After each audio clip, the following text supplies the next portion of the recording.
पेश है मुंशी प्रेमचंद का एक अफसाना, कातिल की माँ।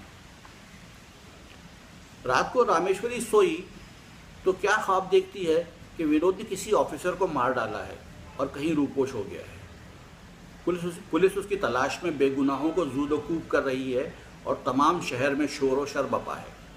इसी घबराहट में उसकी आंख खुल गई। देखा तो विनोद सो रहा था। उठकर विनोद के पास गई, प्यार से सर पर हाथ फेरने लगी और सोचने लगी, मैंने क्या बेसर पैर का ख्वाब देखा। उसके साथ कुछ फिक्रमंद भी हो गई। फिर लेटी मगर नींद ना आई। दिल में खौफ समा गया।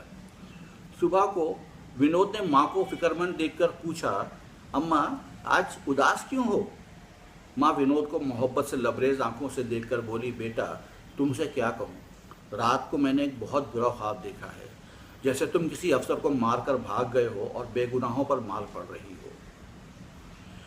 विनोद ने हंसकर कहा, क्या तुम चाहती थी कि मैं पकड़ लिया जाता?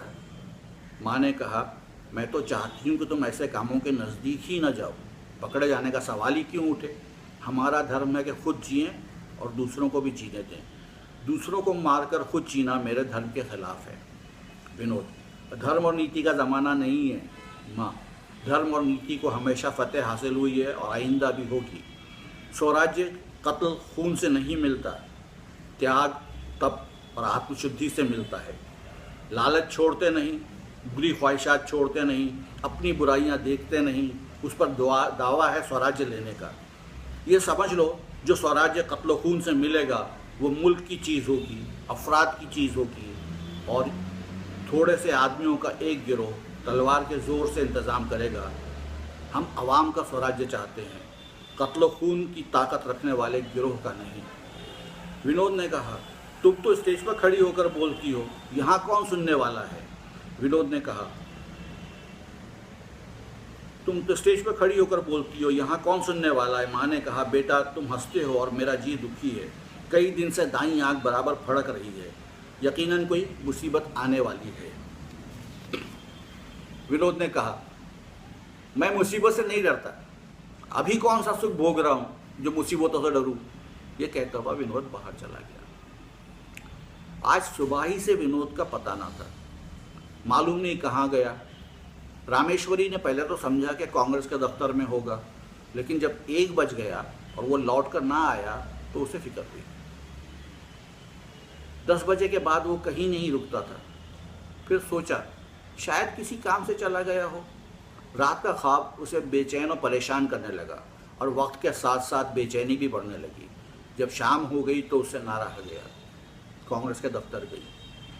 वहाँ दरियाफ्त करने पर मालूम हुआ कि आज विनोद सुबह से एक बार भी नहीं आया। रामेश्वरी का दिल किसी नामालूम खौफ से परेशान हो गया और वो ख्वाब मुजस्सम बनकर उसे डराने लगा। कुछ देर तक वो हवास बाख्ता चुपचाप खड़ी रही। फिर ख्याल आया, शायद घर गया हो। फौरन घर लौटी, लेकिन यहाँ विनोद का अब तक पता न था। जूं जूं अंधेरा होता जाता उसकी जान खुश्क होती जाती। उस पर दाईं आंख भी फड़कने लगी। ख्यालात और भी खौफनाक सूरत इख्तियार करने लगे। कोई देवी या देवता ना बचा जिसकी उसने मन्नत न मानी हो। कभी सहन में आकर बैठ जाती, कभी दरवाजे पर जाकर खड़ी होती। उसका दिल किसी खौफजदा तायर की मानिंद कभी नशेमन में आकर बैठता और कभी शाख पर। खाना पकाने का ख्याल किसे था? बार बार यही सोचती, भगवान मैंने ऐसा क्या कसूर किया जिसकी सज़ा दे रहे हो? अगर कोई गलती हो गई हो तो माफ़ कर दो। मैं खुद मुसीबत ज़दा हूँ, अब और बर्दाश्त करने की ताकत नहीं।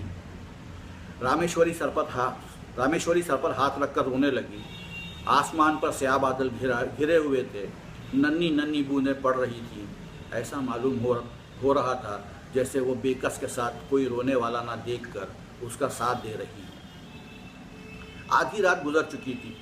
रामेश्वरी अभी तक दरवाजे पर खड़ी थी। विनोद का रास्ता देख रही थी। इतने में कोई शख्स निहायत तेजी से दौड़ता हुआ आया और दरवाजे पर खड़ा हो गया। उसके जिस्म पर एक स्याह कंबल था जिसे उसने इस तरह ओढ़ लिया था कि मुंह का बड़ा हिस्सा छुप गया था। रामेश्वरी ने डरकर पूछा, कौन है? वो विनोद था। जल्दी से अंदर दाखिल होकर माँ से दरवाज़ा बंद करने को कहा। फिर आंगन में आकर कंबल को रख दिया और खाने को मांगा। रामेश्वरी ने खायफ होकर पूछा, तुम आज दिन भर कहाँ थे? मैं तमाम दिन तुम्हें ढूंढती रही। विनोद ने करीब आकर कहा, मैं एक नहायत ज़रूरी काम से गया था और अभी फिर लौट जाना है। तुमसे सिर्फ ये कहने आया हूँ कि अब 2-4 महीने में यहाँ ना रह सकूँगा। डरने की कोई बात नहीं है, मैंने वही किया जो मैं अपना धर्म समझता था। हिफाजत जान की खातिर मुझे यहाँ से भाग जाना ज़रूरी है। रामेश्वरी की आंखों के सामने अंधेरा छा गया। बोली, क्यों बेटा, तुमने वही किया जिसका मुझे खौफ था? ईश्वर ने तुम्हारी बुद्धि क्यों हर ली? विनोद ने कहा, ना ईश्वर ने मेरी बुद्धि हरी है, ना मुझ पर कोई आफत आई है। मैंने आज छावनी में प्रोफेसर को मार डाला है, ऐसा निशाना मारा, एक ही गोली में ठंडा हो गया, हिला तक नहीं। क्या वहाँ कोई और नहीं था? कोई नहीं था, बिल्कुल सन्नाटा था। पुलिस को खबर तो हो गई होगी। हाँ, कई शख्स पकड़े गए, मैं तो साफ बच निकला। रामेश्वरी की हालत बदल गई। बेटे की मोहब्बत में अश्कबार आंखें गुस्से से सुर्ख हो गईं। बोली, मैं इसे बचना नहीं कहती। मुजरिम तो मुंह छुपाकर भाग जाए और बेगुनाहों को सज़ा मिले। तुम खूनी हो। मुझे मालूम नहीं था कि मेरी कोख से ऐसा पूत पैदा होगा, वरना पैदा होते ही गला घोंट देती। अगर मर्द है तो जाकर अदालत में अपना कसूर तस्लीम कर ले, वरना उन बेगुनाहों का खून भी तेरे सर पर होगा। ये फटकार सुनकर विनोद को गुस्सा आ गया। बोला, तुम्हारे कहने से मैं खूनी नहीं हुआ जाता। और लोग यही काम करते हैं तो लीडर हो जाते हैं, उनकी जय जयकार होती है, लोग उनकी पूजा करते हैं। मैंने किया तो हत्यारा हो गया। रामेश्वरी ने कहा, हत्यारा तो तू है ही, और जो दूसरों की हत्या करते हैं वो तमाम के तमाम हत्यारे हैं। तेरी माँ होकर मैं भी पाप के हिस्सेदार हो गई हूँ। मेरे मुंह में भी स्याही लग गई है। लीडर वो होते हैं जो दूसरों के लिए मरते हैं। जो दूसरों की हिफाजत करे वही बहादुर और सूरमा है। उन्हीं का जन्म मुबारक है, उन्हीं की माएँ खुशनसीब हैं। तुझे शर्म नहीं आती कि तू खून करके अपनी बड़ाई कर रहा है? विनोद ने फिर कंबल उठा लिया और बोला, तुम मेरी माँ ना होती तो इसी वक्त लगे हाथ तुम्हारा काम भी तमाम कर देता। जीते जी फिर तुम्हारा मुंह ना देखूंगा। ये कहता हुआ वो जोश में घर से निकल पड़ा। दम भर बाद रामेश्वरी भी उसी जोश में घर से निकली। बेटा है तो क्या, वो ये नाइंसाफ़ी नहीं गवारा कर सकती।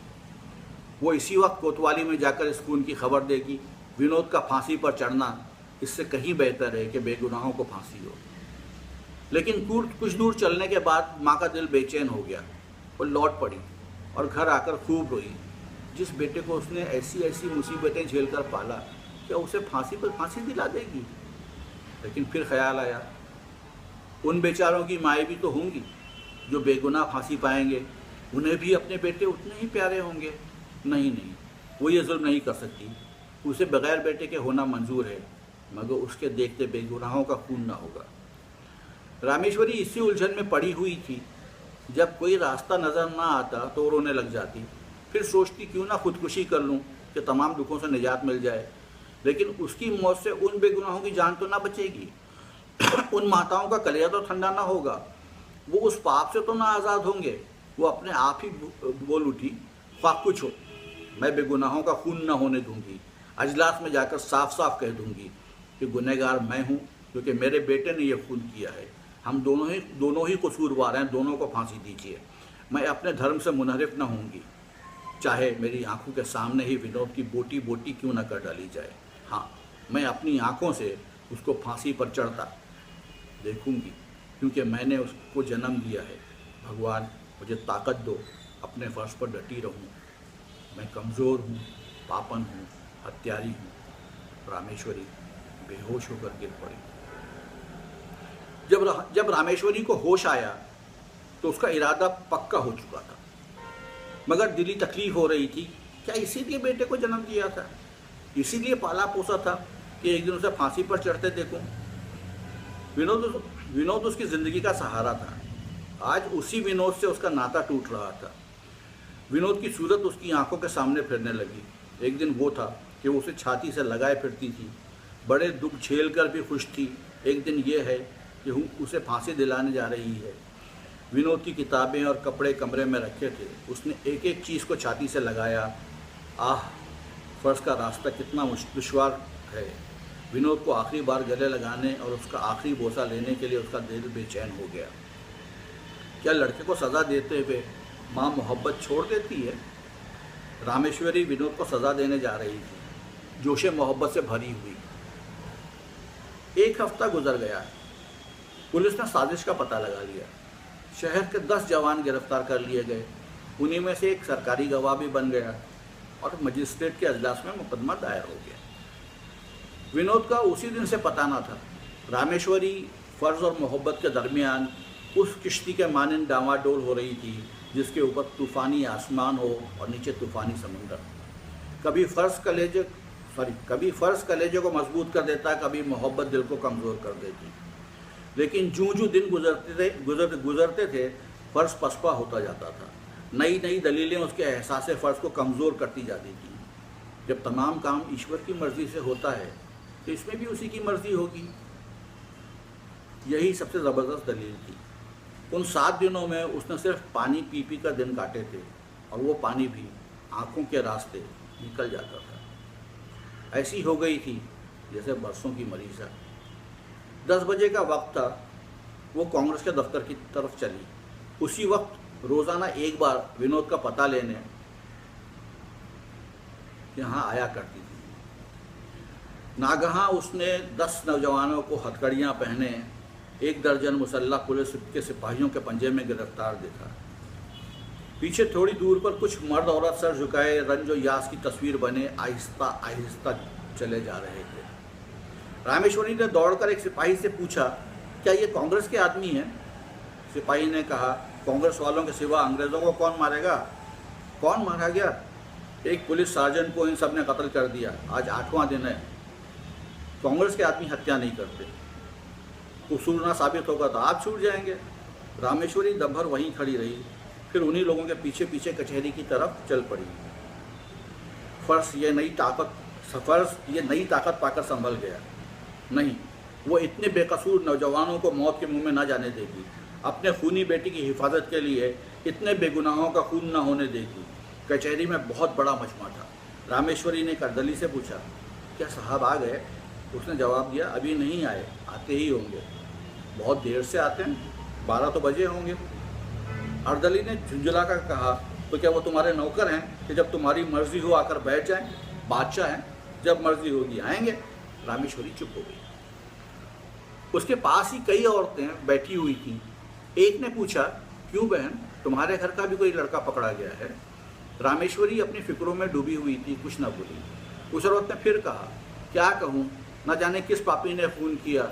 आप तो मुंह में स्याही लगाकर छुप रहा है और हम लोगों के मत्थे हो गई। कई औरतें रो रही थीं। रामेश्वरी भी रोने लगी। एक ज़ईफ़ औरत उसे समझाने लगी, बहन चुप हो जाओ, जो हमारी किस्मत में लिखा है वही होगा। मेरा बेटा बिल्कुल बेकसूर पकड़ा गया है, कांग्रेस में काम करता था। तुम्हारा कौन गिरफ्तार है? रामेश्वरी ने उसे भी कुछ जवाब न दिया। बार बार लोगों से पूछती थी, साहब कब तक आएंगे? 2 बजे साहब की मोटर आई। अजलास में हलचल मच गई। जूँ ही साहब कुर्सी पर बैठे, सरकारी वकील ने यह खून का मुकदमा पेश कर दिया। पुलिस के अफसर आ गए, मुलजिम के सामने खड़े कर दिए गए। ऐन उसी वक्त रामेश्वरी ने अजलास के रूबरू आकर सलाम किया और साफ साफ लफ्ज़ों में बोली, हुजूर, इस मुकदमे के पेश होने से पहले मैं कुछ अर्ज़ करना चाहती हूँ। सब के सब उसकी तरफ हैरत से देखने लगे। कमरे में सन्नाटा छा गया। साहब ने उसकी तरफ तेज़ निगाहों से देखकर कहा, क्या बात है? रामेश्वरी, मैं इसलिए आपके सामने आई हूँ कि इस मुकदमे का सच्चा हाल बयान करूँ। सार्जेंट का खून करने वाला मेरा बेटा है, ये तमाम मुलजिम बेगुनाह हैं। साहब ने हैरत से पूछा, तुम अपने होश में हो या नहीं? रामेश्वरी ने कहा, मैं अपने होश में हूँ और बिल्कुल सच कहती हूँ। सार्जेंट को मेरे बेटे ने मारा है। उसका नाम विनोद बिहारी है। मेरे घर में उसका फ़ोटो रखा हुआ है। वो उसी दिन से लापता हो गया है। मैं अपने होश में हूँ। अपने बेटे से मेरी कोई दुश्मनी नहीं है। मैं उसे इस तरह प्यार करती हूँ जैसे हर एक बेवा अपने इकलौते बेटे से प्यार करती है। एक हफ्ता पेशतर वही मेरा सब कुछ था, लेकिन जब मेरे हरचंद मना करने पर भी उसने ये खून किया तो मैंने समझ लिया मेरे कोई बेटा ना था। उसकी जान बचाने के लिए मैं इतने घर बर्बाद ना होने दूंगी। मेरी इन बहनों को भी तो अपनी औलाद उतनी ही प्यारी है। इन्हें बे औलाद बनाकर मैं औलाद वाली नहीं रहना चाहती। मैंने असल वाक़या बयान कर दिया। इंसाफ आपके हाथ में है। कमरे में हलचल मच गई। मर्द औरत सब ने रामेश्वरी को चारों तरफ से घेर लिया। कई औरतें उसे कदमों पर सर रखकर रोने लगीं। अपनी खुशी में किसी को इस बात का ख्याल ना रहा कि उस बदनसीब के दिल पर क्या गुजर रही है। वो बेहिस्सो हरकत दरमियान खड़ी थी, कुछ न सूझता था, न कुछ सुनाई देता था, बस विनोद की सूरत आंखों के सामने थी। यकायक बजबे में से एक आदमी निकलकर रामेश्वरी के सामने आया और उसके सीने में खंजर उतार दिया। यकायक मजबे में से एक आदमी निकलकर रामेश्वरी के सामने आया, उसके सीने में खंजर उतार दिया। रामेश्वरी चीख मारकर गिर पड़ी और हमलावर के चेहरे की तरफ देखकर चौंक पड़ी। उसके मुंह से बेख्तियार निकल गया, अरे तू है विनोद। उसकी आंखों से आंसू के 2 कतरे निकले और आंखें हमेशा के लिए बंद हो गईं।